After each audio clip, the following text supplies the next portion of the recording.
Na kutsara. Ito yung aking milk. Ito yung aking baking powder, asin, at saka may saging. Syempre, banana cake, kaya may saging talaga siya. Ito mantika, cooking oil lang po ito. Ayan, cooking oil. 1/4 cup. Tapos ito yung aking melted margarine. Ayun, margarine. Ayun, basta margarine. Ayun na yun. Margarine, melted margarine. Tsaka yung itlog. At saka ito ay isang 1 cup and half. 1.5 cup ng cake flour yung gamit ko dito. So, yung gagawin ko po dito is paghahaluin po natin. At saka may ito. Ayan, paghaluin ko na. Ayan. Tapos, dito ilagay ko na rin yung aking baking powder. Ayun. Busin ko. Ayun. Tsaka, yung asin. Paghaluin ng maigi. Talagang, ayun. Kailangan natin halo-haluin siya ng maayos talaga. And then,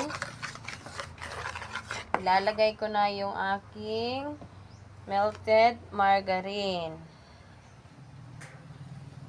Isusunod ko na rin yung aking milk.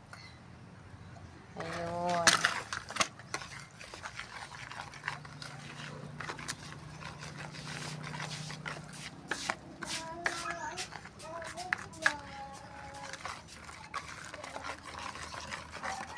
Tapos, lagay ko na yung itlog.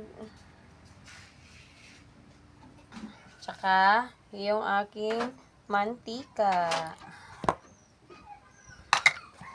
Tapos, pagsamasamahin, haluin ng maigi. Yung talagang halong-halo talaga siya. Haluin ng maayos.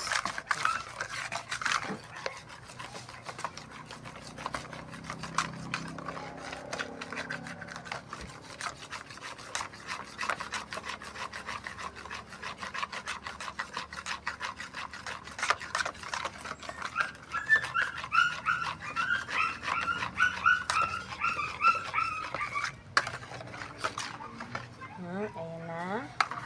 Ganito na yung kanyang mixture. Next ko naman gagawin is nalagyan ko na nga pala itong margarine kanina. Hindi ko na lang din kinuha. Hinayaan ko na lang din siya.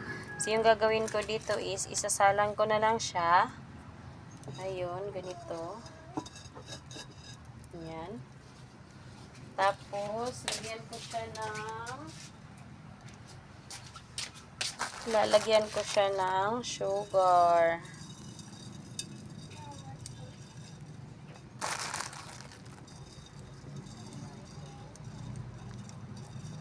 Ayun. Tapos, lagyan ko na lang din siya ng saging. Yung iba dito, yung ginagamit nila is, hindi ganito, hindi karnapa. Yung gamit ko kasi, yung karnapa, yung ginagamit natin pang prito. Kapag ka nag-banana Q tayo, ito yung ginagamit natin na, na uri ng saging. Yung iba, hindi ganito yung ginagamit nila sa, sa banana cake nila. Ibang banana yung gamit nila.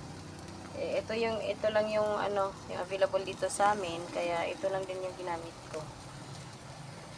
Ayan.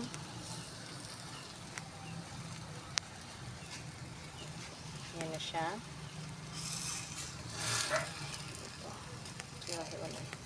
Tapos, buhos ko na din to. Hinaan natin yung apoy kasi masyadong malakas yung apoy ko. Kaya, ayan, medyo hinaan natin ng konti.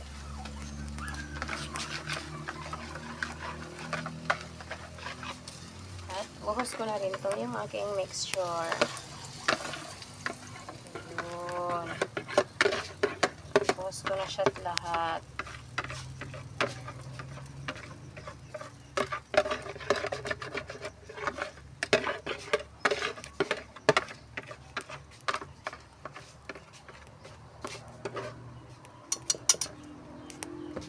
Ganyan siya. siya.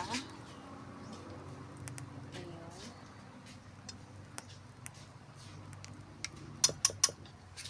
Tapos,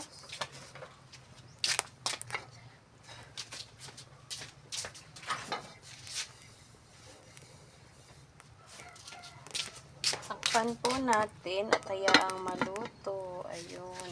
Sa mahinang apoy lamang siya. Sa mahinang apoy. After a few minutes, ito na yung kinalabasan niya. So, kailangan natin siyang baliktarin.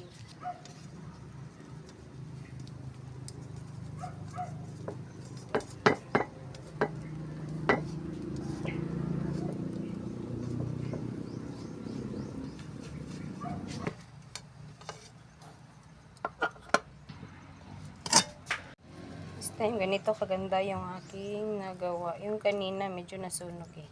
Pero ito, perfect na siya. Perfect na perfect talaga siya. Ayan. If you want to watch, guys, so perfect. So, thank you for watching, guys.